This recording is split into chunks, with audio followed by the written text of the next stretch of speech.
Absolutely. So I'll not take a lot of time. I know we have Rishin and Deepak Chaudhary. They're going to be talking a lot of useful stuff in next module.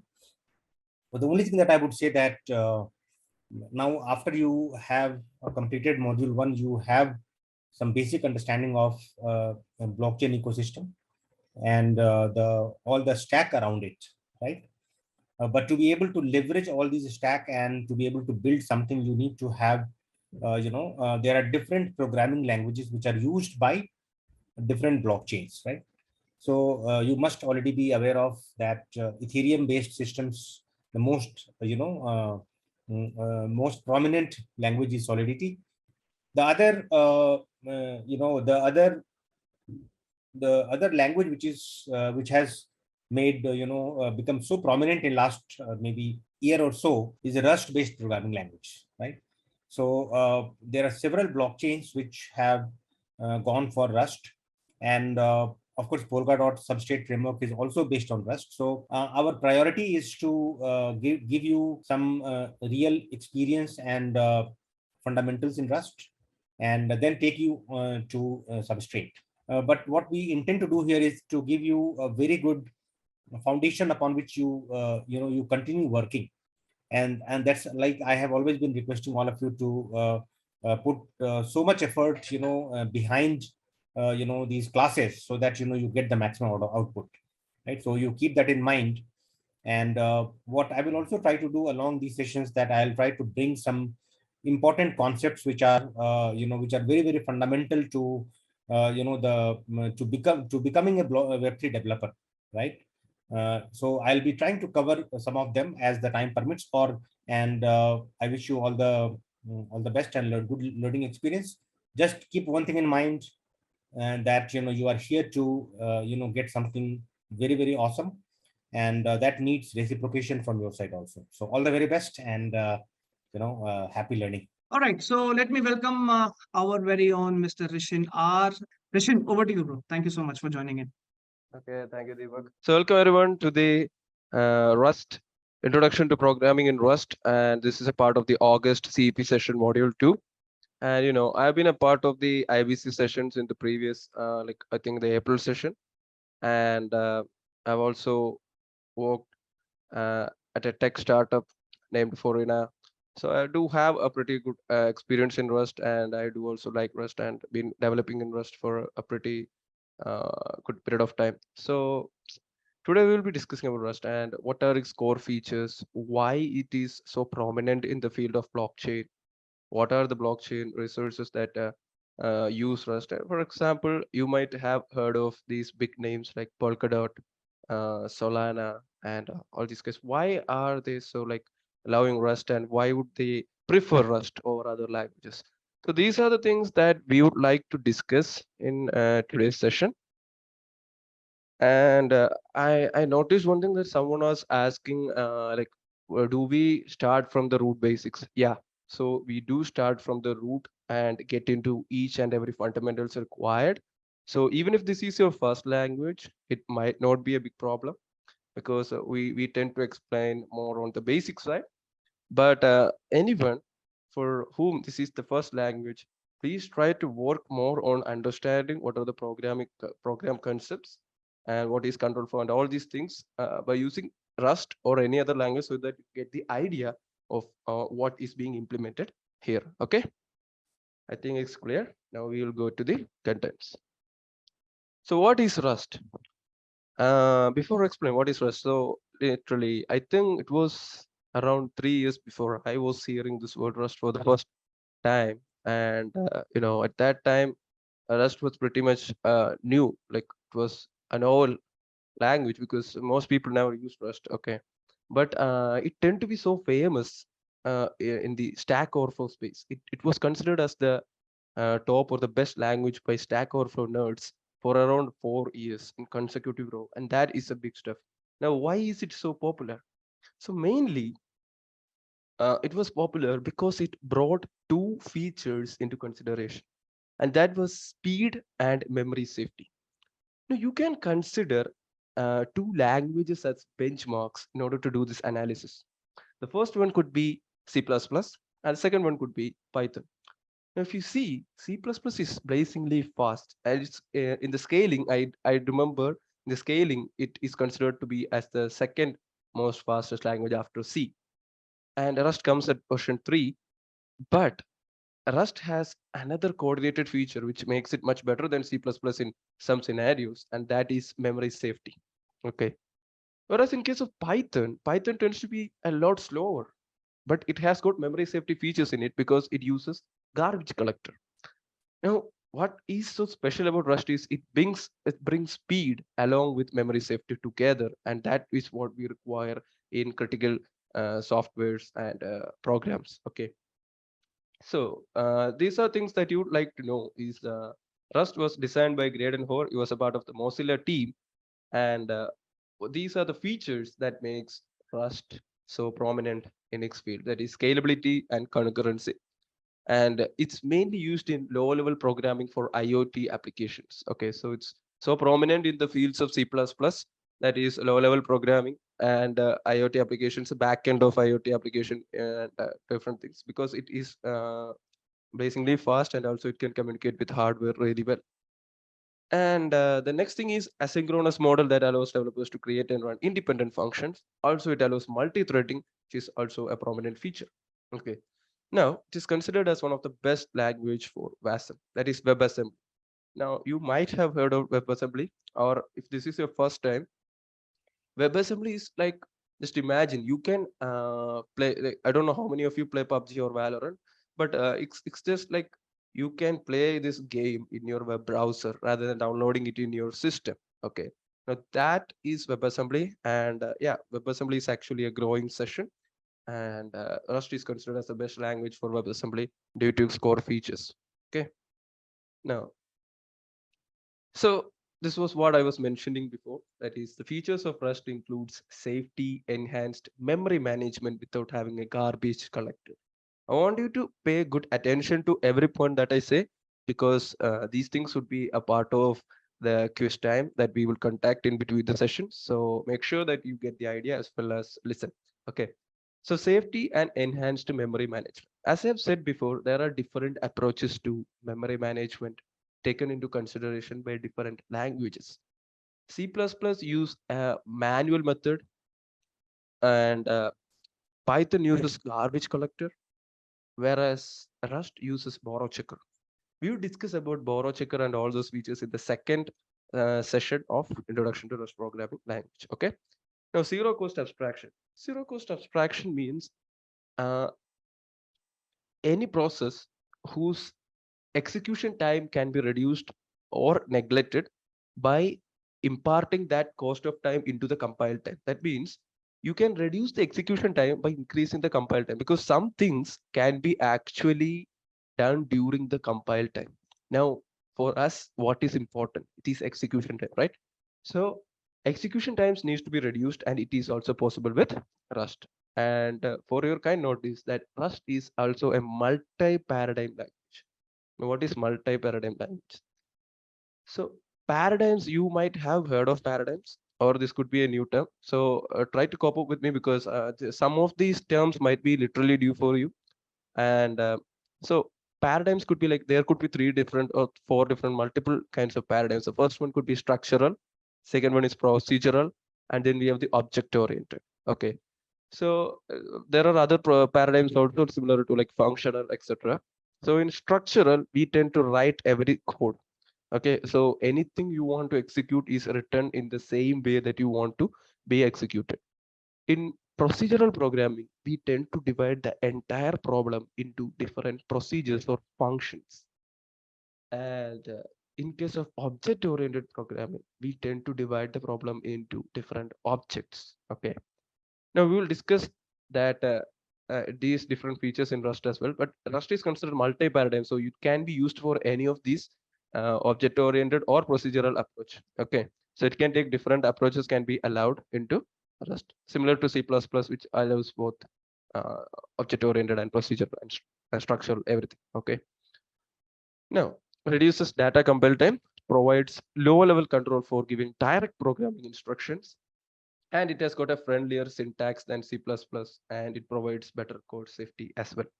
Okay, so after like learning the features of a programming language and getting into program with the language, we need to know how to install this language, right? So I won't be explaining much about the installation process, but I would just give you a glimpse. To install Rust, you need to just go into a Google or any other browser that you want, and then just type in Rust. So you can see, you will just get to this website. I think you can see it, right? Oh, wait, just a minute. My stuff is like up here, so I cannot see it anyway. Wait a minute, just.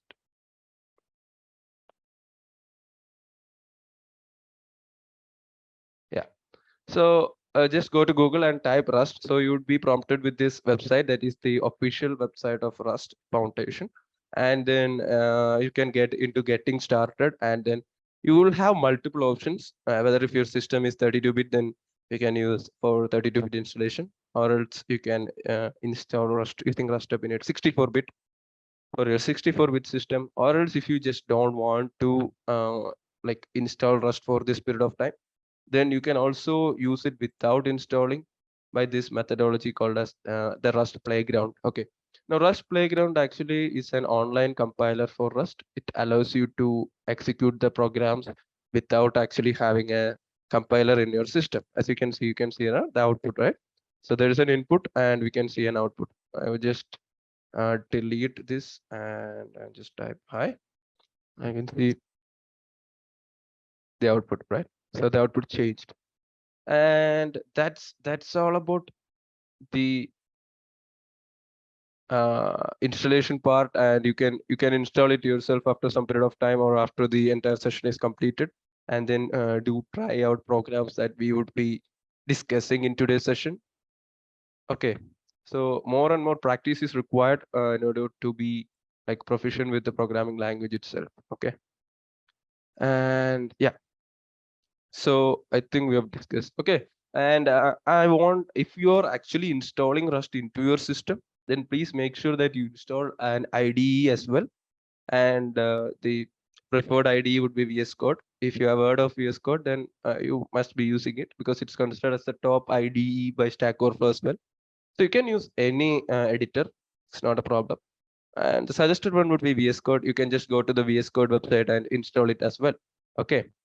And if you're using VS Code, then you should be using the Rust Analyzer extension in VS Code, which should be showing in a while. Okay. And that's all about the initializing setup. If you have any doubts with the installation or setup, please do ask in the chat or as well in the the group WhatsApp group that you have. We will discuss it in there. Now we are more concentrated on the contents that we'll be looking into. Okay, so the installation is pretty much simple. Just go to the website, download it, and then tada, you will be ready to work with Rust. Okay, so as usual, it's a standard practice when we learn a particular language, we would start with writing the Hello World program, and that's how we would start our programming career with Rust also. Okay, so I think you might have seen the program before, just when I opened the Rust Playground. But anyway, we will see how it works. Okay. So before getting into the program, I will let you know some like how to create a project, how to execute a project, and all these things. Okay. So what is a project? So project is basically a folder. Okay. So folder which contains a file named main.rs. Now, what a main.rs file is the single executable file that is present in a project. Okay, so consider a project as a directory and it contains an executable file named main.rs. Okay, now just bear with me that you need to know that in order to execute a main.rs file, you require a particular function named main function in that main.rs file. Okay, so you require a function called a main function, and this main function is the a default executor of the program, and it is very must that you need to have a main function in your program. Okay, and to execute an project, we would be using a command called as cargo run. Okay, cargo run is the command that you use in the terminal to execute it. Now, if you don't understand this concept, please don't worry, because we will be showing a live demo of all these things. Okay, so just please bear with. Okay, now, yeah, so I will show you the program. Just a minute.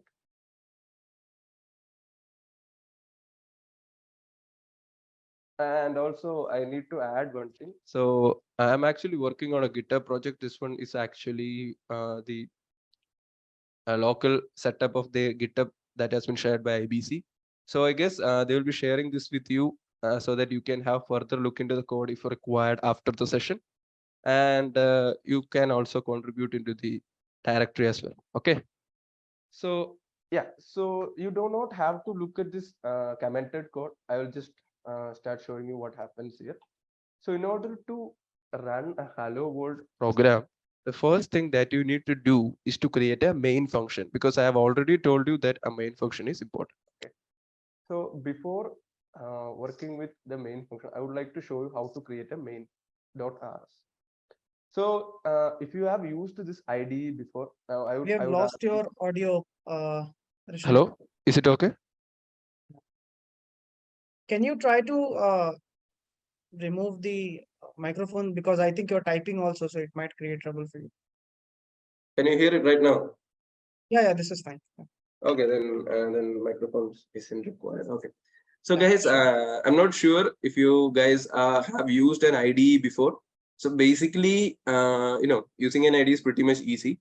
You need to install the VS Code and then go to the file, and then you can click an open file. Okay. So once you've created a file, then you can open it in the IDE, and then we can start working with it. Okay. So first of all, before getting into the program, I need to tell you that you require mainly three things. That is an IDE, and then a terminal.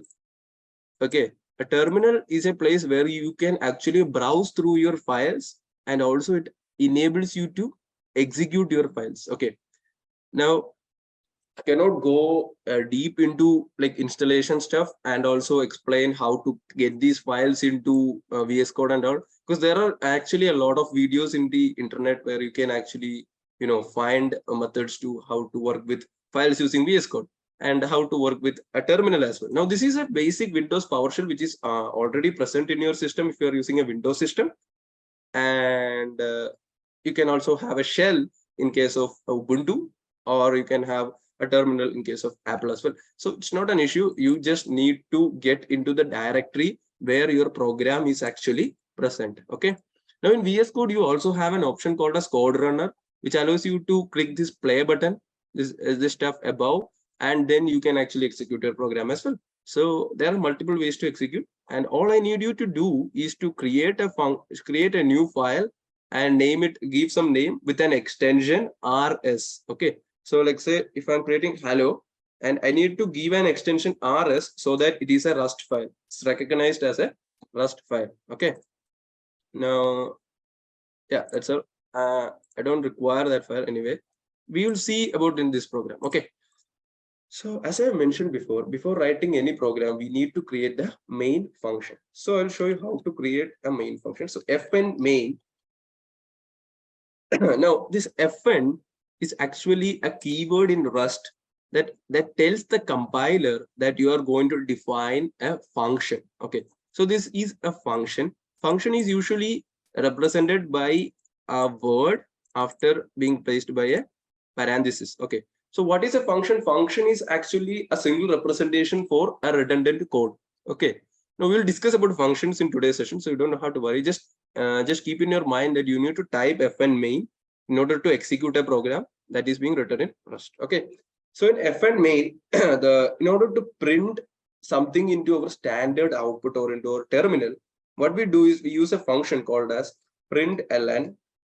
Now this is a macro. There is a short difference between a function and a macro, but it's not really prominent for you to understand what is the difference. Okay, so just understand, you use the println macro to print whatever string that you require, okay, into the terminal. Let's say I type hello guys, welcome to CP August. Okay,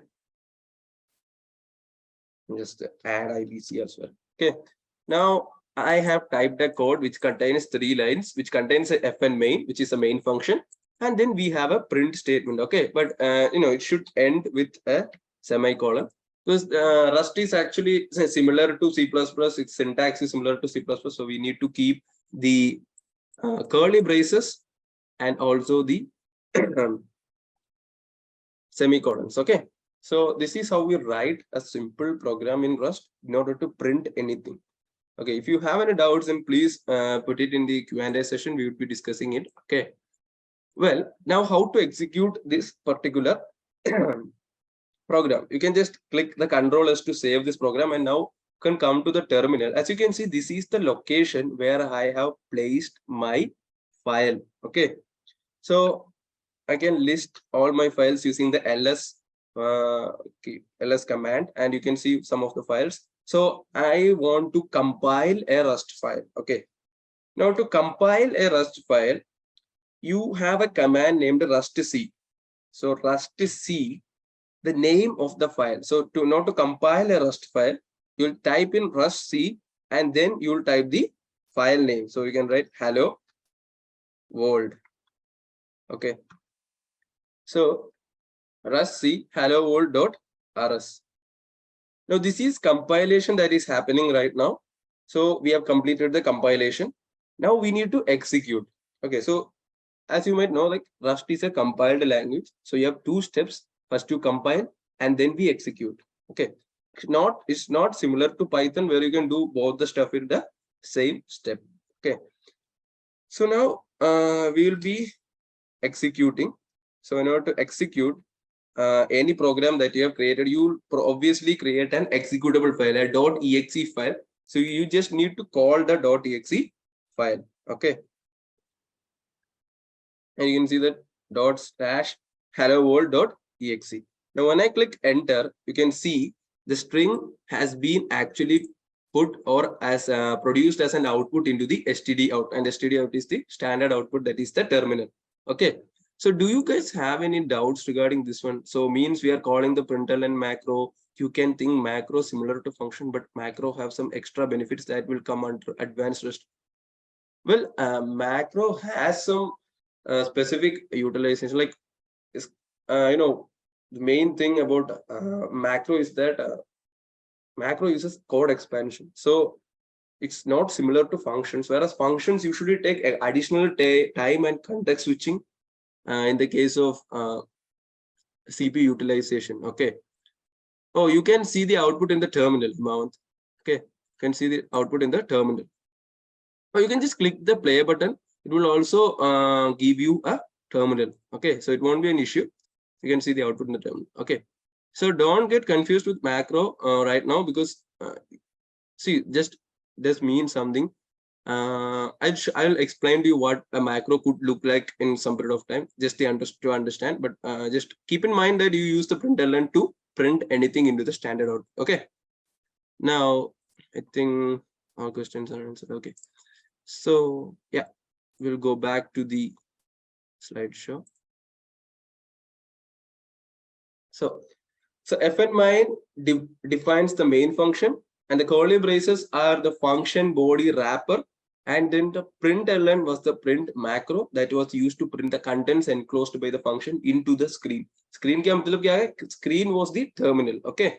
So the syntax is similar to C++, and Cargo is the packet manager for Rust. What is Cargo? Okay, well, Cargo is the package manager. Now, what does Cargo do? Cargo does some 3 to 4 operations. The first one is Cargo run, that does both the compilation and the execution of the program or the Rust program. And now I have not shown you how to create a package, because we have multiple programs to be executed for the single session, right? So that is why I never showed you how to create a Cargo project. But if we have time at the end, then I would obviously show you how to create a Cargo project. Okay, you do not have to worry about that. Basically, Cargo is the packet manager, and it allows you to install additional dependencies that you might require while you program. Okay, where to find terminal? Oh yeah, a terminal can be found out by using Ctrl+Alt+T, or you can just click in the Windows, just the Windows button, and you can just type terminal, and you'd be prompted with PowerShell or any other terminal. Okay. Can you explain compile again? Okay, it's similar to Java while compiling and executing on terminal. Yeah, it's similar to Java. Yeah, you got it right. Because we use Java C to compile and then we execute. Yeah, you're exactly right, Anjali. And so command is not working. Bro, like I don't want you to do this stuff in between the session. Okay, then it's going to be really confusing and hard for you. So please don't do it in between. Just try to understand it and then do it when you have time after this. Okay, is our Java programming and Rust programming similar? Not really. It is not very similar. As you would go more into the sessions, you would understand that it's not very similar at all. Now, what is the difference between Cargo and Rusty? So Cargo, as I have mentioned before, is a packet manager and Rusty is the compiler. Okay. Now, sir, if we do online, compile online, is it okay? Yeah, it is okay for right now. It's not a big problem. But I think you have substrate sessions coming up. So anyway, you'd require the compiler in a long run. So I would suggest you just install the, the base version into your system. What is a .pdb file that is created when I compiled the program? Oh, when you compiled, you saw a PDB file. Okay, I haven't experienced such a situation before. You should obviously be seeing an exe file. If there could be some errors, then you need to see that. Okay. Now, topic 2 is variables and mutability. So now we know how to print some string into standard output. Now we need to know what are the basic program features that Rust encapsulates or holds. So what is a variable? Now let's get from the basics. Okay, from the basics. So what is a variable? So variable is basically a container, or you might have heard of variables in your algebra classes as well. So variable is anything whose value can be varied or changed. Okay. So when I write x is equal to 2, so now x is a variable which has been assigned a value 2 for at this moment, right? So we can change its value to 5 at any moment, or we can change its value to any point. So what is the difference between a variable and a constant? See, constant values never change, because when we say pi is equal to 3.14, it is 3.14. We cannot change it, right? So constants are those stuff whose values can be changed, whereas variables are those stuff whose value can be changed. Okay. Now in Rust, you have two different kinds of variables. The first one is a mutable variable, and the second one is an immutable variable. Now, what is mutable? Mutable means a variable whose values can be changed, whereas immutable variable whose value cannot be changed. Now, the question is then, what is the difference between an immutable variable and a constant? So there is another different concepts like shadowing and all, which we'll be discussing in a while. Whereas, there is a deep difference between immutable variable and constants. You only consider constants for those things that you don't change, but mutability is applied to a variable so that you do not have to change it in a particular scope. Okay. Now it can be changed in a different scope by using the let and different commands. Okay. But as in case of constants, you cannot change its value even using let and all these things. Okay. So variables are any value holding components, and variable names have a standard convention that needs to be followed. So any language, you have a standard convention for variable names. Mutability is the ability to change the contents of a variable, and mutable variable's value can be changed at any time, whereas immutable variables can be changed. Now, I need to show you some examples so that you understand what is this mutable and immutable variable. Okay, so guys, so I think we have discussed this initial printer line right now. Okay, so you do not have to pay much attention into here. We just need to concentrate on the different other things that I have written here. Okay, so how to create a variable in Rust? In order to create a variable, for like say here x is the variable, okay, and y is also a variable. Now you have two different types of typing in Rust. The first one is static typing, and the second one is dynamic typing.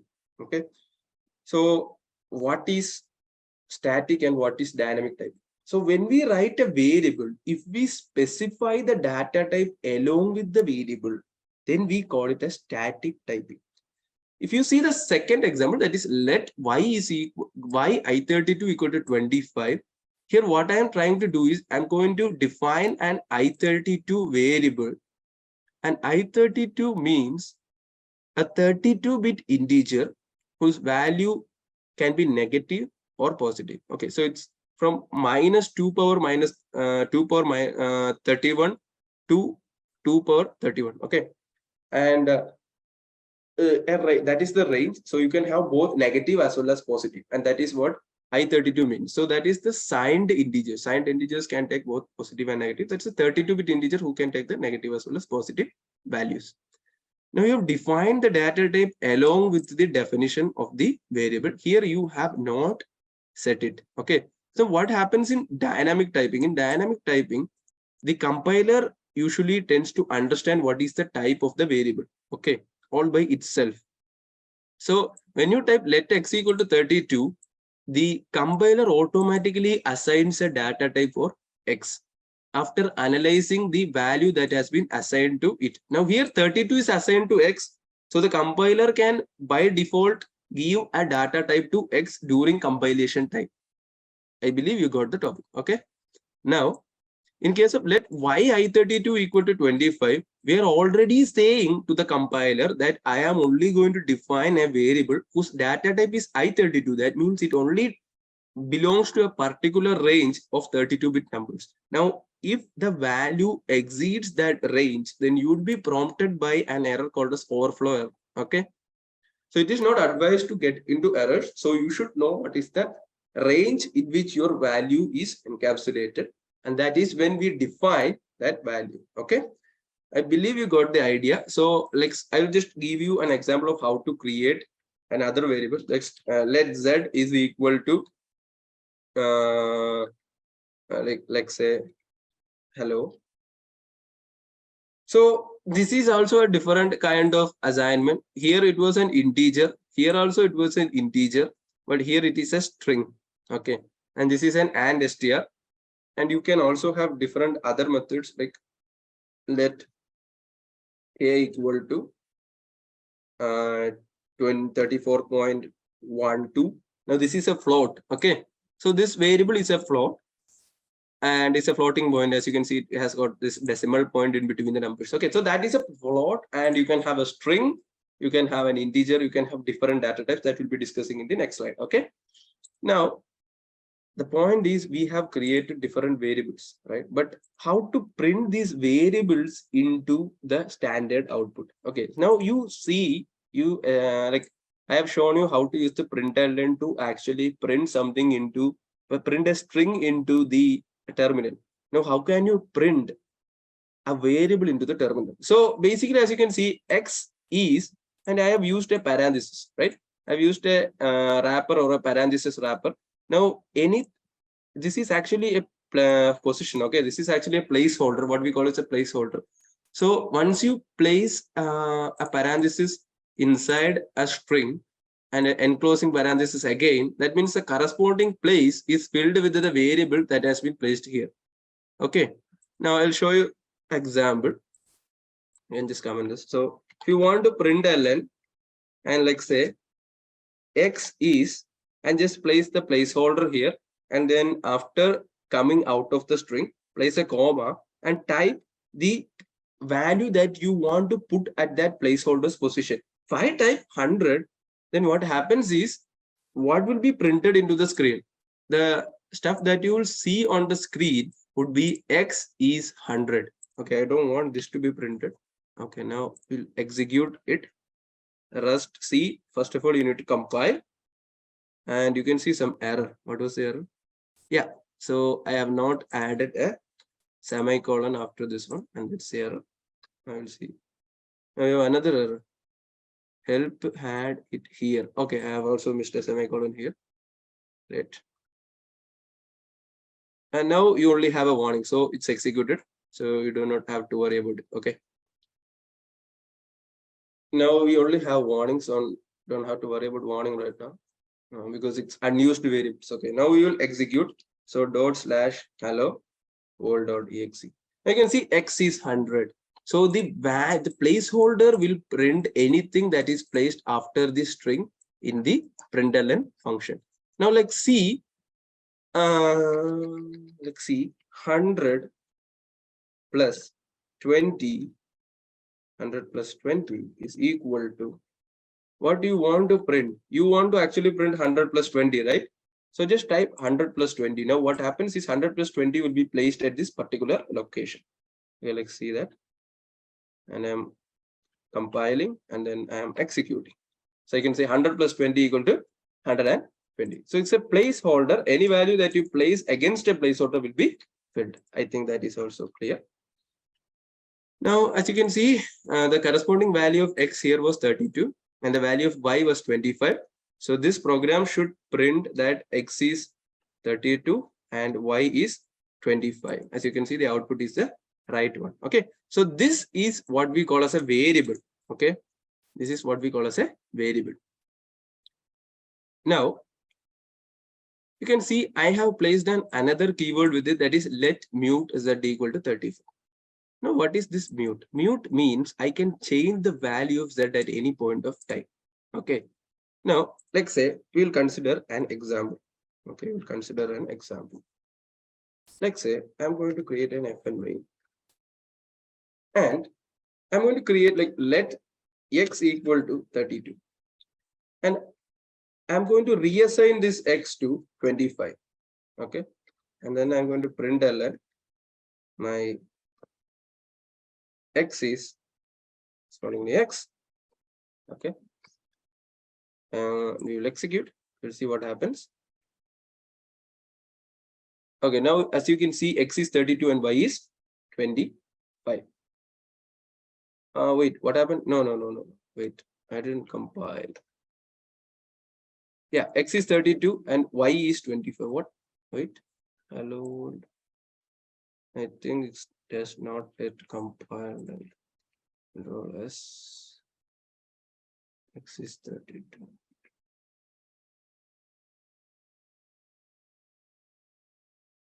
Wait, there is an error. Okay, wait.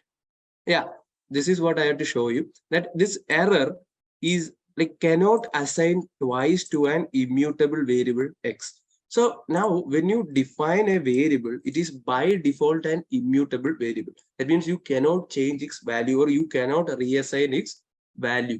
So if you need to reassign its value at any point of time in the course period of writing the program, then you need to define it as a mutable variable. So mutable variable means its value can be changed at any point of time. Okay. So now we will compile the program and you can see that there is only a warning. There is no error. Now we will execute. As you can see, the x is 25. So you can see the output, right? X has changed its value from 32 to 25 when we use the mute keyword. Okay. So mute keyword allows a variable to change its value at any point of time. Okay. Now the question is, why is mutability so important? So let's consider the example. Okay. And your class marks have been prepared by your teacher. And there would be a minimum marks required for you to be sequired so that you can pass. Okay. And let's say it is 50 marks for 100. Now you will set let pass marks equal to 50. So you do not want to change this pass marks. Okay. So now you can use a immutable or default variable to do that. I think that is clear. Now, so we have discussed about variables and mutability. We have also discussed about how to print a number or any kind of variable into the standard output. Okay. And yeah, I think we missed the part of constants. So constants is literally the same. Now, as I have told before, that constant can be declared using a const keyword, and then you need to specify what is the value that you're going to type. So let's say pi. And you need to specify the data type also along with it. Let's say it is U8. Now U8, we will discuss about the different data types in a while. So please bear with me. Okay. So const U8 is equal to, no, U8 now is actually F32 because it is actually 3.14, right? So 3.14 is a float. So const pi is equal to 3.11 is println.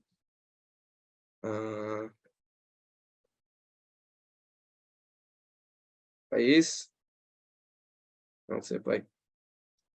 Okay. See what the output is. There is no error. Yeah, so pi is 3.14, right? So you do not want to change the value of a constant also. You cannot change the value of a constant also. Okay. So that is the idea of mutability, immutability, variables, and constants. Okay. Now there is something called a shadowing. Shadowing is literally important for us to learn. That is, shadowing allows us to have or to change the value of a variable according to the scope it stays in. Okay. So if you see this corresponding example, you can see that let x equal to 5. I have referred or created an x here, and then let x equal to 10 inside a different block. So inside this block, what happens is the value of x is 10. So it's actually creating a duplicate variable of x. Okay, it's not actually accessing the initial variable. And now inside this block, that is the wrapper is called as a block of code. Inside the block of code, the value of x is 10. So what would be printed? Then if you like println the value of x inside the block is, then you use a wrapper, then you can see the output would be 10. Why? Because inside the block, the value of x is 10. Whereas outside the block, the value of x will be the initial value of x that has been assigned to it. For example, if you see this example, like let's say I'm setting let x equal to 5, and I'm going to write let x equal to x plus 1. Now what happens? Usually, you know that if we create an immutable variable, okay, if we create an immutable variable by default, then you cannot change its value, right? You cannot change its value. But now it is possible for me, that is let x equal to x plus 1. Now I can change its value, and I'll show you how this is possible. Like println x is, and let's say we'll just type x. Okay, println x is, and you'll see with first see shadowing. So shadow, yeah, there is no error. So shadowing. Okay, so you can see the first one is x is 6. So initially we had x equal to 5, and we incremented x value by 1. Now how is this possible? Because as I have mentioned before, that if it is an immutable variable, then its value cannot be changed. Now what is happening here? This is also called as shadowing. So this is called as shadowing. So in shadowing, what happens is you use a let keyword which allows you to create a new copy of x. So this x is not equivalent to what this x was. Okay. Now its value is being taken and is added by 1, and then it is set to this variable. So this is a new x. If you have programmed in Java, you might know that strings are immutable. And when you try to do something with a string, what happens is it takes a copy of the string and keeps it. Okay. So this is the same case what happens here. So when you use a let keyword, you're reinitializing or creating a new variable with the same name x. Okay. And it is the same case inside a block also. If you see, I have created a block here, and I'm typing let x equal to x star 2. So basically inside this block, what happens is the outside value is taken, and then it is multiplied by 2. But what happens is, even though this changes its value, the value only changes inside the block of code. It does not affect the value of x, which is outside the block of code. Okay. So let's execute. And if you see, the output is the value of x in the inner scope is 12, because the value was 6 before we set it. And now we have the value to be 12. And then in the outside the loop, we will have the value to be 6, right? Because outside this block, the value of x is still 6. Whereas inside the block, we have changed the value to 12. So that is the idea of working with shadowing. Okay. Now you can see let spaces and spaces dot len in order to get the length of spaces. Okay. So what happens is, now I am initially I am creating a variable called a spaces. Now this is a string. Okay. Now I place some spaces inside, and this is a string.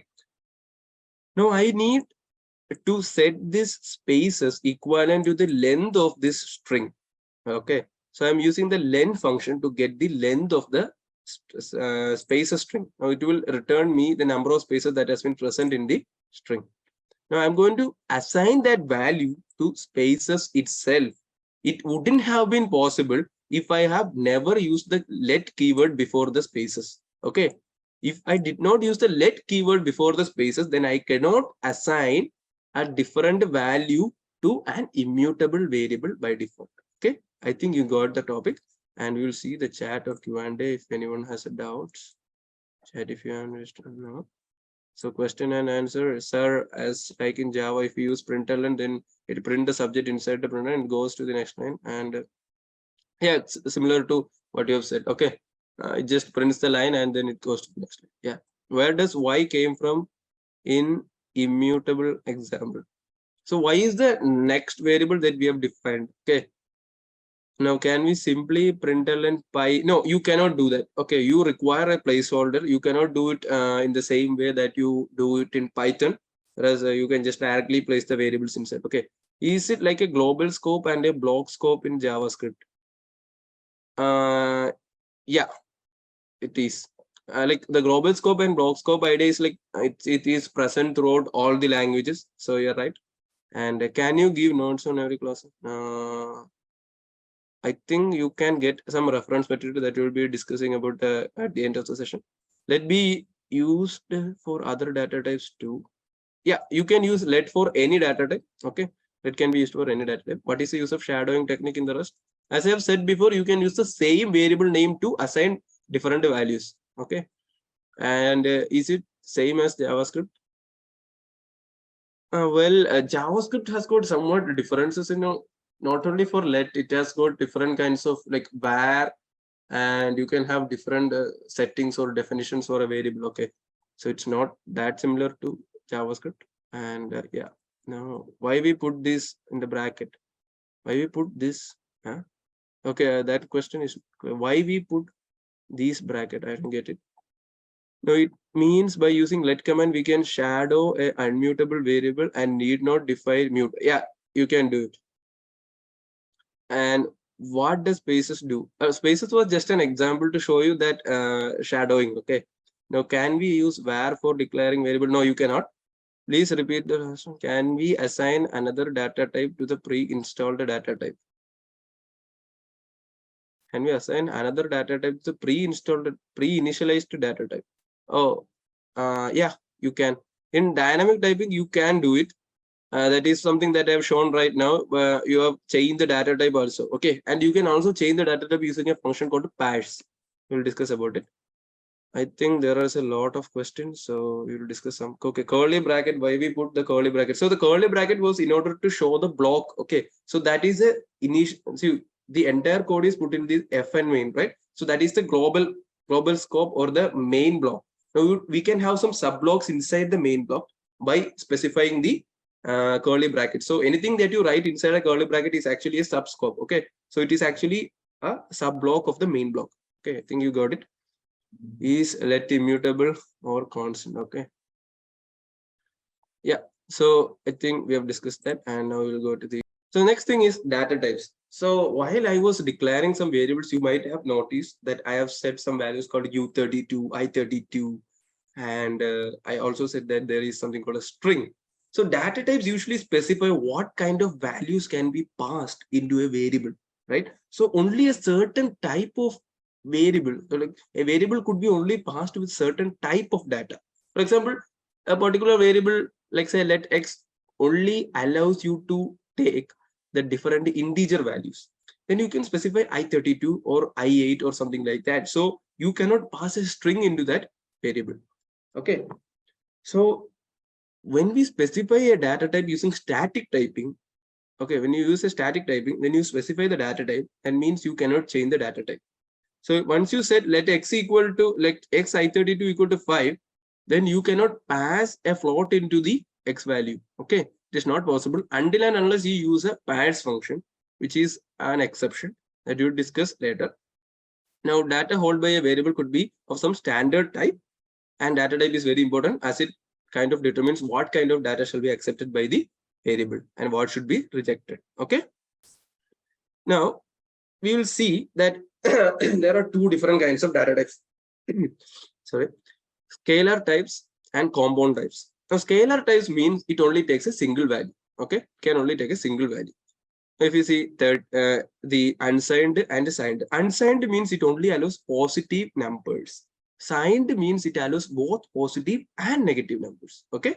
Now this 8, 16, 32, 64, 128 uses these all stuff means the size. This is the number of bits that it requires to store it. Okay. Now floating point means you can have decimal point numbers. Okay. And that could be 32-bit or 64-bit. Now you have booleans. Booleans means what is the value, like is it true or is it false? So it has two values, true and false. Then you have characters. Characters could be an emoji or any other character like C, A, B, C, D, anything. And in compound types, it can have multiple values. So it's actually a combination where you can have multiple values to the compound type.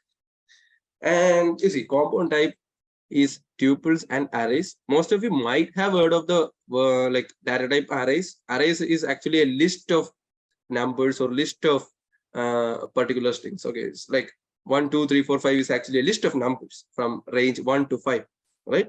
So that is an array, and that's a tuple. Tuple is actually similar to array, but there is some differences because you cannot change the size of a tuple, and tuples are immutable in nature. Okay. So they have strict data type specification, and it needs to be kept in order to work with the compound types. Okay, I will show you some examples regarding the different data types. I think we have it here.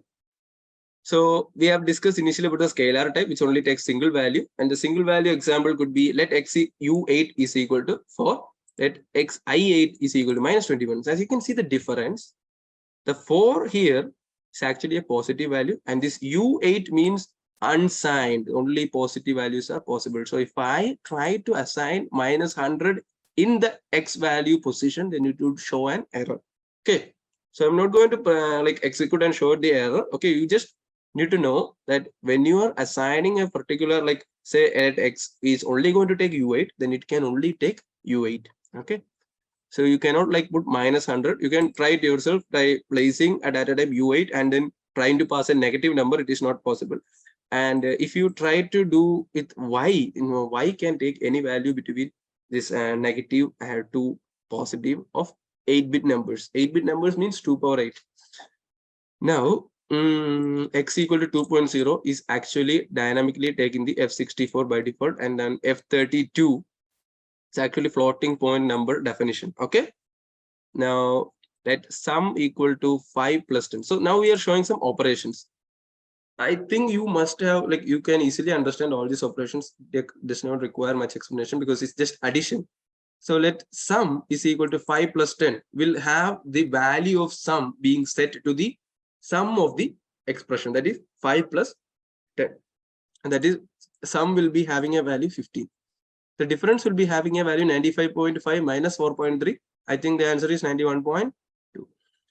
And then multiplication, 4 star 30. So you get the product value to be what is the multiplied value. Then that would be the value of the variable product.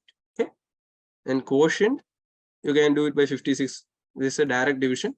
So what you will get would be a floating point number. Okay.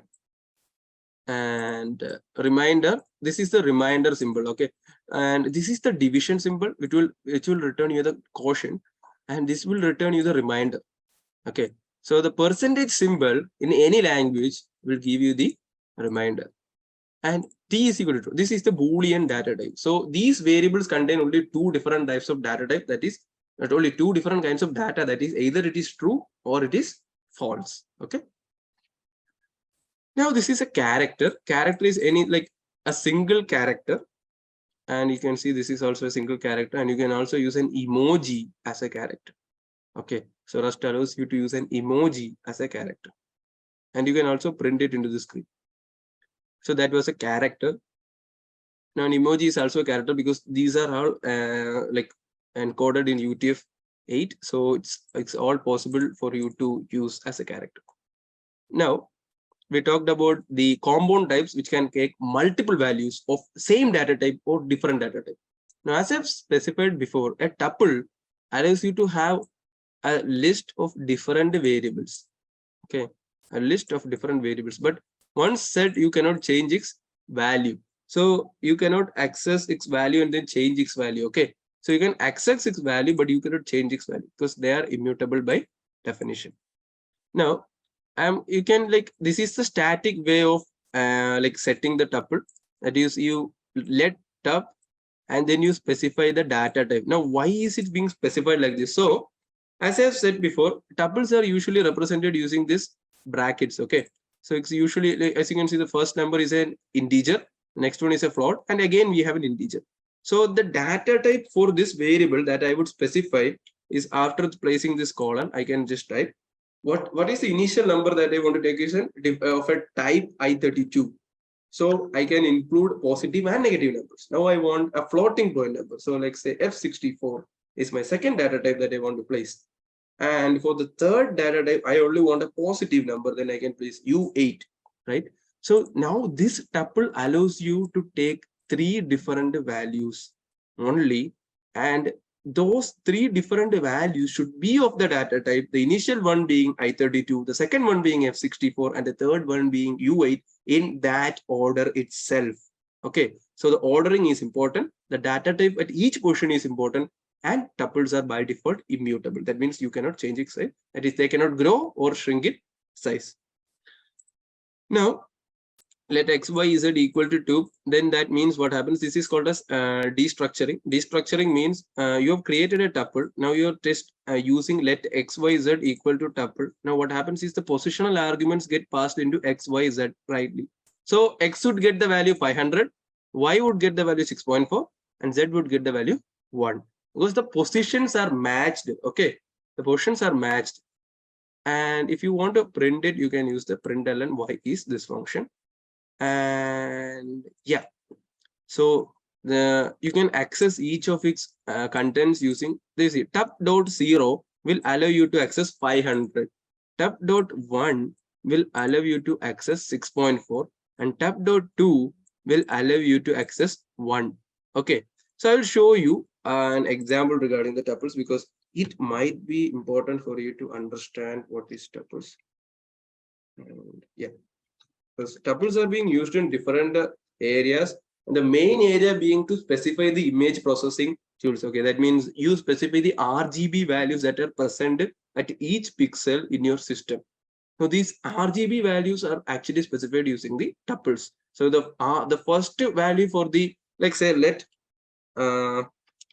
color is equal to like say 255, 255, 255. So this is one representation. Okay, now I'm not specifying the data type here because I told you that you can use both methods. You can use dynamic or static. I'm using dynamic. So what happens is, now let color equal to 255, 250. If you know image processing, then you know that this is the maximum values for all the RGB, right? So each color, R is at its highest intensity, B is at its highest intensity, and G is at. So this should return white, I guess so. Okay, so so this is the idea in image processing, and we will use it to println the color. Okay, so now what happens? You can see, I don't think it's possible for you to see the contents without a debug macro. Okay, we will see what is a debug macro. Data types. You might be string literal to format it. Yeah, I think we need this one. Okay, color.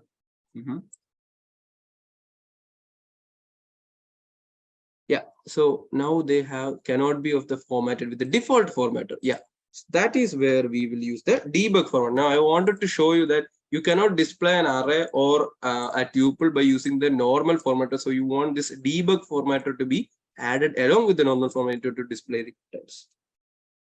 Now you can see there is no error. I will try to execute it. /data. Yeah, so you can see the output, right? 255, 251, 2. So that is the idea. I think it is clear. Now we'll see that in the case of an array. Okay, so what is an array? Okay, you can take each element by using the positional argument. Okay, tup.0 will give you the first element, tup.1 will give you the second element, and tup.2 will give you the third element. So you might be knowing that in tuples and in arrays, the index will start from 0. Index is the position. So the first element will have an index 0. The second element will have an index 1. The third element will have an index 2. Okay. So this is to assign the value of each of the positional element. Now we have array. Array is actually a list of elements, but the problem is array can only have a single data type for its elements. Okay. So these things, 1, 2, 3, 4, 5, all of these belong to a single data type, and that is numbers, right? And numbers could be of different size. It could be 32-bit, it could be 16-bit, it could be 8-bit according to your wish. So now we will define, let A, this is static typing. If you don't want to type it in static, like if you don't want to do it, then you can actually directly write a array like this. But there could be a situation where you want to declare an array before and then insert its values. Okay. That means initially you will set, okay, this is I32.5. I32.5 means the data type. The first thing that you specify is the data type. So only I am supposed to add I32 elements into the array. The second thing that I am adding in the variable declaration or definition would be the number of terms allotted for the array A. So now you can see that you can only allot 5 elements in the array. Okay. Now if I add an 6th element, okay, if I add a 6th element, then it should most probably give me an error. You don't want to look at mismatch types. You see, I32.5 expected an array with a fixed size of 5 elements, but found 6 elements. Okay. So if you set the size, then you are not supposed to change the size. Now, that was the idea. So you can solve this error by placing 6 here. Okay, so you allow 6 elements and the data type should be I32. So what happens if I place 2.0 here? Okay, if I place 2.0, then that should also give me an error. As you can see, expected I32 found a floating point number. Okay, so you're only supposed to use that data type, that is I32 number. Okay, now this error can be removed by applying F64 because that would not generate an error. F64 and you are using the integers. So each of the integers should be then converted to a floating point number. Like you need to place a 1.0, need to place 3.0, need to place 4.0, and you should do it for each and every element in order to make it of that type. Okay, 64. Now if you see the output, okay, now you do not have that error, right? Okay, this error actually belongs to the previous one because I just deleted a data type from this one. Like I need to place it. And there's no error. Yeah, so these things are warnings, and warnings usually do not pose any problem for execution. Okay. So in order to access an element of an array, you need to use this square bracket and specify the index of the element. So A0 can be used to access in the first element, that is 1.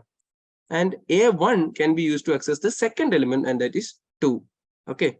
Now, that is the idea. So you can access any element that is between the index 0 to n-1, where n is the size of the array. So if the size of the array is 5, then it can have indexes from 0 to 4 only, because you start from 0. The maximum number of elements is 5. So it starts from 0 to 4. Okay. First element is AF0, second element is AF1.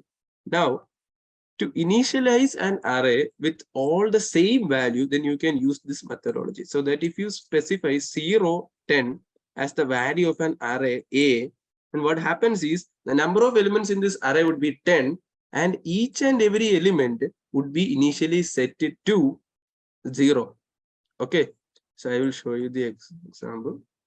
I need to just compile, and then you will have a dot slash .exe. So after initialization, you can see after initialization with the 0, see the array is 0, 0, 0, 0. So it contains how many values? We specified 10, right? So it will contain 10 zeros. So it will create an array of size 10 with its default value as 10. So that is how we do it. Okay, so the default value is specified and then the number of values are specified. Okay. Now you need to use the debug in order to print it. Okay. Now this is how to take an string input. Okay, we will discuss it if required at the end of the session. Now, I think we have discussed the data types. So we will have a quiz time. polls and in data types. Did we discuss all the points regarding the data? Yeah, I think we have. So launching the question. Okay, you are free to answer. Please go on answering the questions. We'll be gonna minute to do it.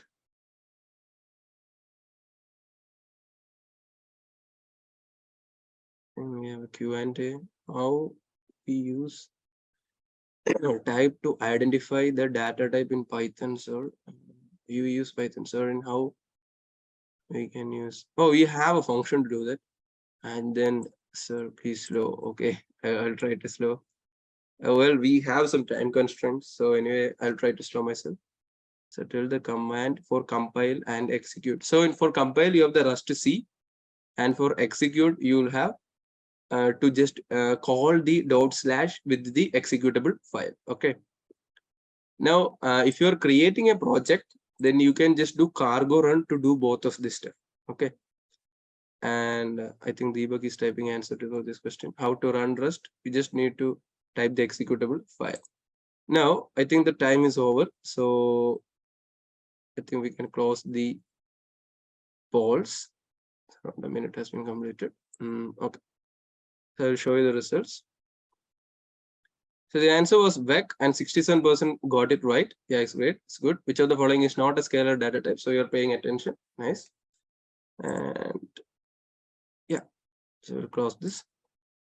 Now, I think we answered most of the time. We avoid mentioning size of tuple. It will take the size dynamic. Yeah, it will take the size of it dynamically then. If you are specifying a value at the right hand side, then it will obviously, the compiler would understand that this is the size of the tuple. You're right about it, Partha. Sir, tell command for compile and does VEC indicate? Yeah, VEC indicates vector. We'll discuss about it in other data structures discussion. Okay. Yeah, that's it. Function is simply a chunk of code. So what is function? Yeah. So function is functions were created so that we can reduce using redundant code. That means, like say you want to write a function that calculates the sum of marks of the students in a class. Now you will just define a function, find sum of marks, and then you will pass the parameters as an array. Okay, an array and its size. Now what it will return?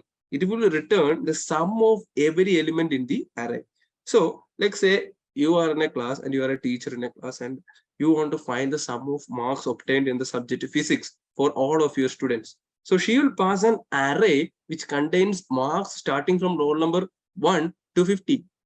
Okay, into the function, and the function will return the sum of all the elements. Okay, so then the question is, why are we using function? We can use a for loop to do the same. What if we need to call the sum function again and again and again at different sections? So each time you need to write the for loop again and again and again and again. So that is redundant code. So in order to reduce redundant code, we have come up with something called as functions. So functions pose the idea of define once and then use anytime.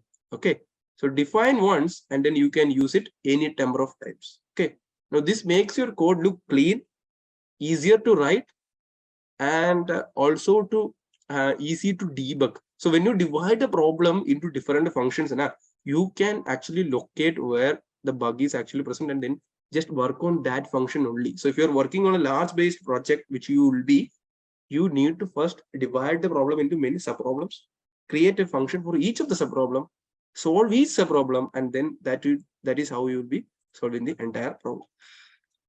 So it's basically a chunk of code that you can use over and over and over and again. I think that's clear. Yeah. So how to create a function? That's the next step. So you use a fn keyword to define a function. Now you might have noticed that already that I have created a function called as fn main, which is the main function, which was really important for us to execute the program. And the first question was, what is the mandatory function? That is main function. So you get an idea that the main function is required for every Rust program, right? Now you can have another functions. Let's say I want to add two numbers, x and y, and return x sum. So I'm going to create a function called fn add, which takes two parameters, that is x and y, both of them of type I32, and then I am going to return an I32. I32, as I mentioned before, you might be having an idea what is I32. Okay, it's just an integer. So it takes input as 2 integers, and then it returns their sum, which is also an integer. Okay. Now imagine, can you add 2 different numbers of different data types? It is not possible unless you actually make their data types the same. Okay. So you cannot add stuff of 2 different data types. Okay. You cannot add like a string with an integer or a float with an integer. These things are not possible. Until you convert each of the variable into a float, you cannot add it. Okay. Now, x plus y, that is return x plus y. And I will show you an example so that you understand it really well. We have the functions. So the main function is the first function that we use. We use a fn to define a function, and then we will place its name, and the parameters that it takes will be placed inside the parenthesis. Okay. Now let a equal to 1, b equal to 1. And so my variable a is 1, my variable b is 1, and I'm going to call the function add ab. So if I use the function add ab, that is 1 and 2 are passed as the parameters, then 1 plus 2 will be calculated and the value will be assigned to C. Now let's see the definition. The definition is a function add should take 2 variables, x, which is a I32 type, y, which is also an I32 type, and it should return an I32. Now, x plus y, you see, you might be confused with this x plus y. So I have also got the return x plus y. Okay. So return x plus y. That means just do the addition and then return x value. Now it is safe to just typing x plus y in Rust. Because Rust allows you to like don't use the x plus like return keyword. You just type x plus y. That would obviously mean the same to return x plus y. So return x plus y and just normal x plus y. Both of these stuff are the same thing. Okay, if you just type x plus y, that means it is a returning x plus y. Now we will see what happens when you execute this program.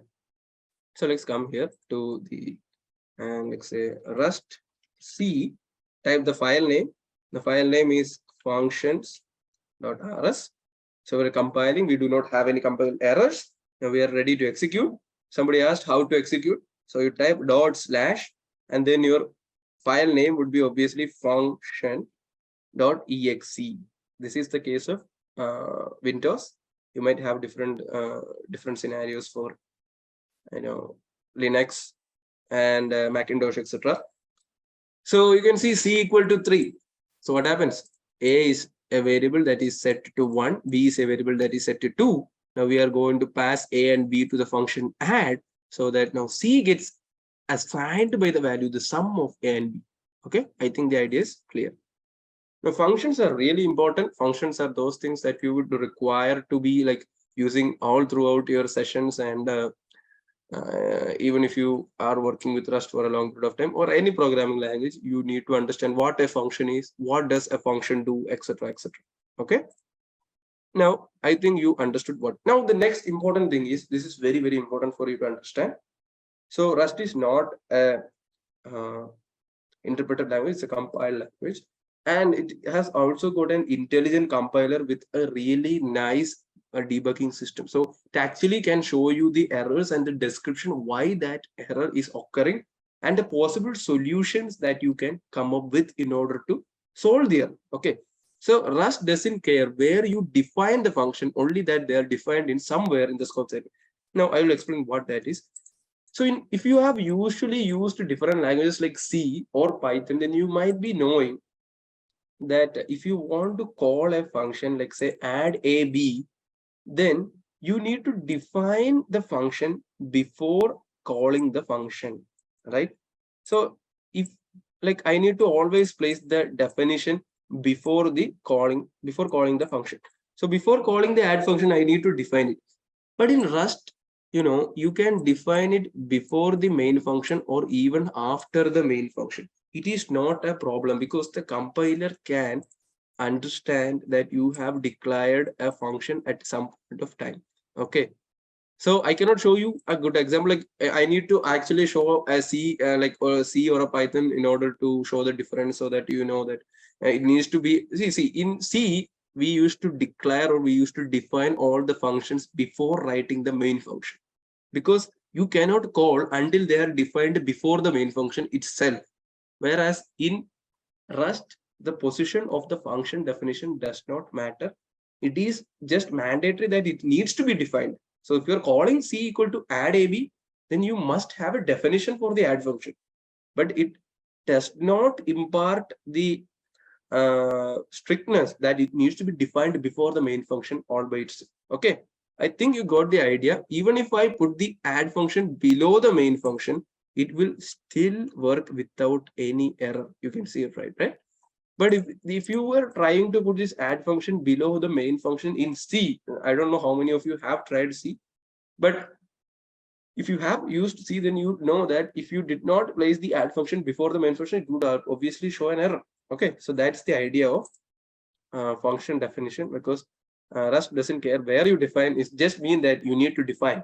Okay, now we will go to discuss about control flow elements. So control flow elements contains two different things, that is if else statements, and then we will have the looping statements. Okay, so in control flow, basically we will have if else statements. Now what is if else statement? No, it just means, if this happens, then you need to do this, else you need to do this. So that is the idea. Okay, the idea is if something happens, then you need. So like say if I'm setting x equal to 3.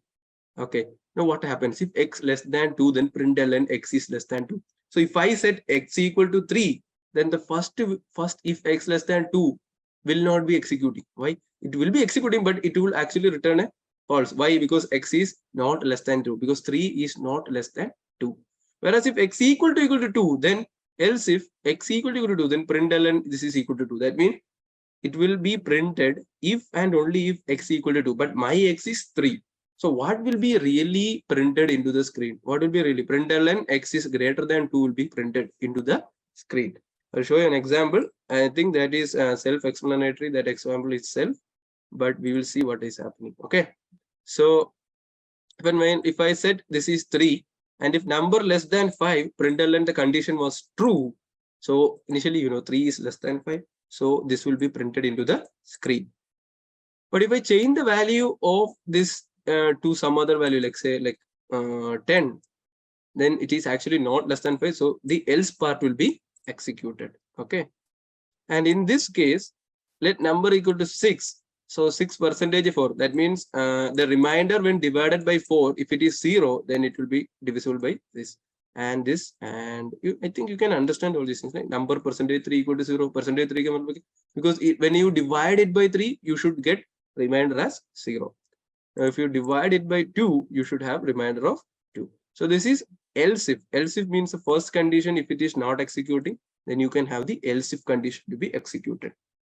And you can place an else condition if nothing above this is being executed. Okay, so if the if is not executed, the else if is not executed, the else if is the next else if is also not executed, then obviously the else would be the stuff that would be executed. So these are conditional statements.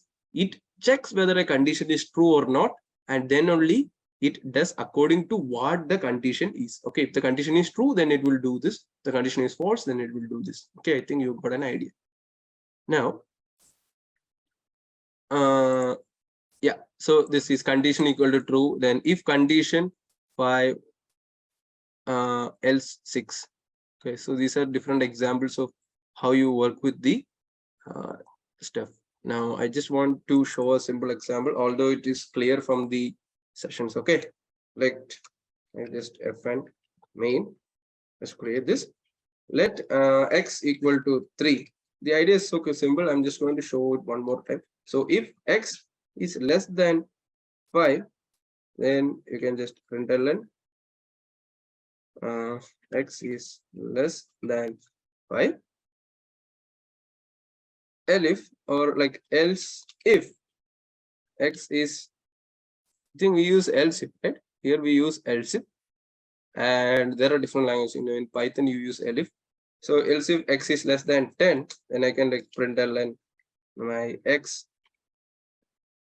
is less than 10, and else println something else. Okay, So that is what we will try to execute. We will use the Rust C. The file name right now is control flow. Wait. Not this one. Okay, control flow dot exe, not control R flow dot rs. Okay. Now we will have the dot slash control flow dot exe. So x is less than 5. So that is the right thing. I think you have got the logic. Most of you might be knowing coding. If it is not the case, it's not a problem. So just use your logic by because x is 3 and like x is less than 5, so it gets executed. Okay, so it's so simple. Now that is control flow. There is else if, there is else, there is if. This just basic logic, you know. Now we have loops. So this is the last session that we have for today. And what is a loop? So loop is something that you want to do in a iterative way. That means you want to do it continuously. For example, if I am asking you to print the numbers from 1 to 10. So there are two approaches to do this. Okay, in any programming language, there is two approaches to do this. The first one is to use the println and then type println 1, println 2, println 3, println 4 until you can just type println 10. Okay. Now there is another method to do this, and that is by using a for loop, a loop, or a while loop. Okay. So these are the looping statements. Now in looping statement, it actually reduces the amount of code that you need to type by specifying a loop function. Okay. Now the first kind of loop is loop itself. Now it might be a bit confusing because most languages never use this word called as loop as a loop. Okay, so in Rust you have a loop which is named as a loop. Okay, just put that in mind. Now it is an unending loop. Okay, so by default, if you specify a loop, it is an unending loop. That means it is like executing till infinity. So now in this kind of a loop, there is an issue.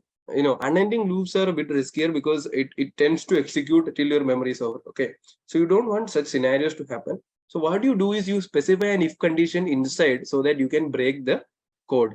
Okay, I will see an example so that it's clear to you. I think we have the control flow and just no.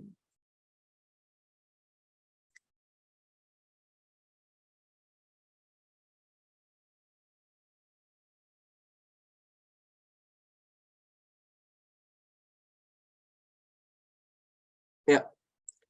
So here, initially, I'm going to set a variable mute count is equal to 0. Okay. And now I'm going to call the loop so that now what happens? Now this stuff which is placed inside the loop now, it will be executed infinite times unless it is braked by a condition. So initially count is 0.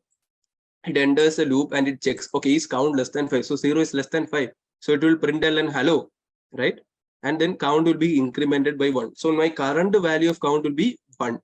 Now else break. What is else break? So if count is greater than or equal to 5, then the loop will be broke off at that point of time. Okay. So this loop will be executed like exactly five times from count value 0 to count value 4. Because when count value becomes 5, this condition will be false, right? Count will be not less than 5, count will be equal to 5. And in that kind of a condition, what happens? You will break. The break is used to break off from a loop. I think you got the idea. Okay, I'll try executing all this. And before that, we will discuss two different other kinds of loops. And then we will come back to the execution part. Now, you have to have a while loop. Now, what is a while loop? So while loop is a particular loop where you actually specify the condition beforehand. So it is actually not a unending loop, although while loops tend to be unending if your condition is already wrong. Now, initially I said count equal to 0. And while count less than or equal to 5, I can just increment count plus. So how will this execute? So initially count is 0 and 0 is less than 5. So my count gets incremented to 1, right? And now again, this 1 is coming upside and is checking 1 less than or equal to 5. So it is less than 5. So again, it increments the count by 1. So now my count value right now is 2. Now it executes still how many values? So it executes still count equal to 5, right? Now when count equal to 5, 5 is less than or equal to 5, right? So it will increment count. And now the count value becomes 6. And when 6 comes back to the loop header, what happens is 6 less than or equal to 5 is actually false. So it does not get executed. So it will stop when count value is equal to 6. Okay. And this is the while loop. You just need to specify the while keyword and then write the condition. Okay. I can show you an example for the while loop. This is a while loop. So initially we set mute number equal to 3. And then while number not equal to 0. This is not equal to. You can println that number. And you can just use the number minus equal to 1. Okay. So number minus equal to 1. So each time you are reducing the value of the number by 1 until and unless it becomes 0, this loop will be executed. And whenever it becomes 0, the loop will be broke off or halted. Now you also have one more loop that I want to discuss, and then we will end the session. Okay. That is a for loop. So for loop is the, like, if you are going to write a loop, most probably you would be only writing a for loop, because you know how many times that loop needs to be executed beforehand. And for loop is considered as like the safest loop, because you are actually going to give all the conditions predefined into the loop, and it will only execute till that value that you specify. Okay. And yeah, so for loop executes the number of times as explicitly given. So here, when I type for I in 0 to 4, so when you type 0.4, it means it will be executed from I equal to 0 to I equal to 3. Okay, it is always executed to n minus 1. If you type in 0.n, then the I value will only go till n minus 1. So if you want to execute something 5 times, then you will just place 0 to 5. So it will be executed 0, 1, 2, 3, and 4, right? So it will be executed 5 times. So only it will be executed till n minus 1. I value ranges from 0 to 3. Because you have entered with 4, the value will be ranging from 0 to 3. And it will execute 4 times because it will print the hello world. Now I will see the examples. So here what we are trying to do is we are trying to make some loops, as you have seen before. Like this is conditionals, and then we have a count 0, count less than 5, it will print hello. It's a normal loop. And we also have another loop which is using an if else condition. Counter is when it happens to be like 2. And then we have a while loop which prints the number like until it is 0, and your number is actually decremented by 1. And we are using a for loop which is actually looping over through the elements. Okay, like see the output and I will discuss it. Okay, so Rust C control flow. Okay, now the first thing that we discussed was the first thing that we have here is the number is, this is the conditional statements we have discussed is condition was true. That is the first output that you can see. Okay, now we're coming to the loop condition. As you can see, the count was initially set to 0 and it will be printed 5 times. You can see count hello 1, hello 2, hello 3, hello 4, and hello 5. So 5 times you have printed using the loop state. Now the result is 20. What is this? This is the next loop condition where you actually use let result equal to. So this is how. Now when you break, there would be a particular value for the variable, right? So that value can be assigned to a variable. Like say you are actually moving through this loop, and each time you are incrementing the counter value by 1. And if counter is equal to 10, you can break. So at that point of time, you can return the value to the variable result. Okay. That is the idea of setting this loop. So what happened? The result is 20. Because when counter equal to 10, counter star 2 becomes 20, right? So when counter equal to 10, it breaks and it will return counter star 2. Now that is a similar case with this one, the while loop. You are just printing the same thing. Now you have an list called like this is an array that is a equal to this. Now you need to iterate through the array. How will you do that? You will do that by for element in A. If you have used Python, then this should be like easy for you like to understand. But even if it's not the case, just listen. Like for element in A, you can place anything here. It shouldn't be like element for I in A, for J in A, like for anything in A. So for it means iterate through each and every element in A. You want to print the element, right? So when I use the anything, I need to also specify this anything here. So you can also print a variable by this method. Okay, just placing the element or the variable name inside the placeholder. There are multiple methods, and the first, the easiest method is to place it like here, anything, and then you just remove this one. Okay, you can have multiple methods to do it. Now, when you do that, you can see each element, right? The value is 10, the value is 20, the value is 30, the value is 40. So it is execute like this, passing through each and every value. Okay. Now, the another case is for number in 1 to 4. As I specified before, 1 to 4 means it will change its value from 1 to 3, right? The maximum value would be 3. Now we are using the reverse function. Reverse function means this will be executed in a reverse fashion. Reverse fashion means it will start from 4 and reverse fashion means the indexes will be the same, but then it will be like executed from behind. Okay, so it will start with 3, then it will go to 2, it will go to 1.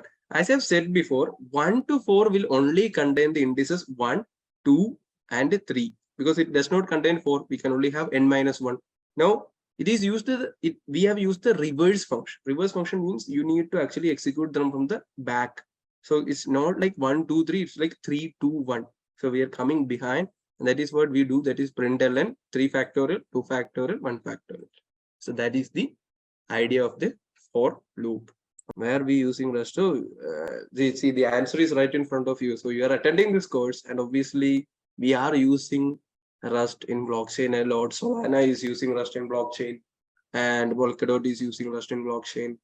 And when I did my internship, I was using Rust in DTLS networking side because it's really fast, and it's safe. So DTLS, UDP, TCP server implementations, and IoT device communication. You can use it there. Is Rust? No, Rust is not now used in ML. As you might be knowing that ML requires large libraries and algorithm specification only. At this moment, you'd be using Python for machine learning. Yeah. How can we end the loop in loop? So you need to specify the if-else condition inside the loop. So if you want to have a condition inside the loop, then you need to specify it so that we can break it at any point of time. I think that's clear. So we can build projects in Rust other than blockchain. Yeah, you can. There are different fields as I mentioned before.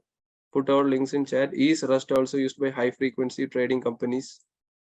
Well, I'm not sure about, but I know a particular Tensor folks which were like they were using this Rust for trading purposes, which they used to calculate OHLC using Rust. Yeah.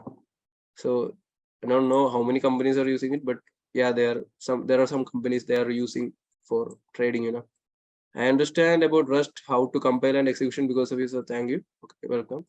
Sir, is Rust also makes used to make yeah, well there is a web framework called Rocket which is used by Rust in backend and front, but I wouldn't suggest you to use it because that really you have good web frameworks like Django and Node.js where you can do. So see guys, it depends on the tool that you want to use.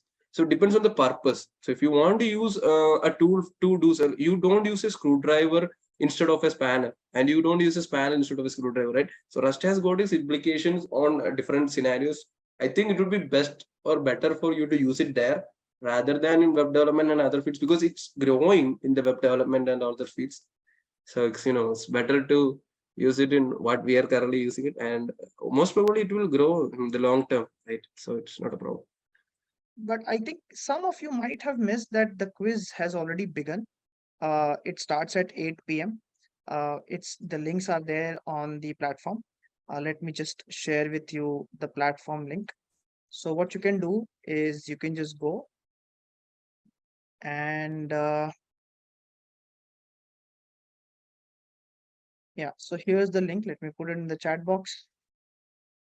Or let me just give you a demo as well as to the link. The assignment. Yeah, let me just give you one demo of this. All right. Yeah, so the link has been put in the chat box. Just go and take it up. And yeah, let's log in. So this is the platform. If I think most of you have already signed up. If you have not, just go and sign up. Let me just use my ID and let me sign in. Okay. Yeah, so if you have not enrolled, you'll get the option to enroll. So just go and enroll yourself. Since I'm already enrolled, I'll go to the CP section over here. I'll click on schedule. Now, if you see here, you'll find this section called quizzes and assignments, right? So here's the link for today. So you have an assignment that has been given to you, right? And you have a quiz. The quiz will be active from 8 p.m. to 12 p.m. every day. And the assignments will be active for 24 hours, but we will keep it open for since we have a long weekend coming in, and we expect you to do two very important things that you should always keep in mind. One is that you have to create a GitHub account if you don't have it already. It's extremely important. You are a coder, you should understand how important GitHub is. So we expect you to create the account and put the username of your GitHub account, all right? And then submit the response of this assignment by pasting your GitHub link of your code, right? So one thing is that you go and you complete the quiz using your account. Second thing is that you will go and complete the assignment. Now, since quiz has a timeline from 8 p.m. to 12 p.m., so I would request you to go and start working on it and submit it by 12. We'll close the quiz at 12 p.m. 12 a.m. I'm sorry. And the assignment will be open. Let me see. Today is Friday. We want you to do, some of you might be completely new on GitHub. So let's keep it open till next session. That's all right. It's open. The assignment will be open till 16, so you can take your time. Make sure every one of you completes it. In case some of your friends might have dropped out, just go and inform them as well. And I'm sure this information will be shared on Discord and the WhatsApp group as well. That will be all for today, guys. Have a great weekend, and a couple of holidays are also coming in, so utilize your time carefully. There are a bunch of things that you should be doing. I mean, so much of information was coming in today from Rishin. He has set the agenda of what is to follow in the coming sessions. So some of you might have felt that it's quite heavy. So this weekend is basically a good time for you to revise, and at the same time, it's the perfect time for you to just go and test yourself out. Okay, guys, have a great night. Have a great weekend. See you all very soon on 16th.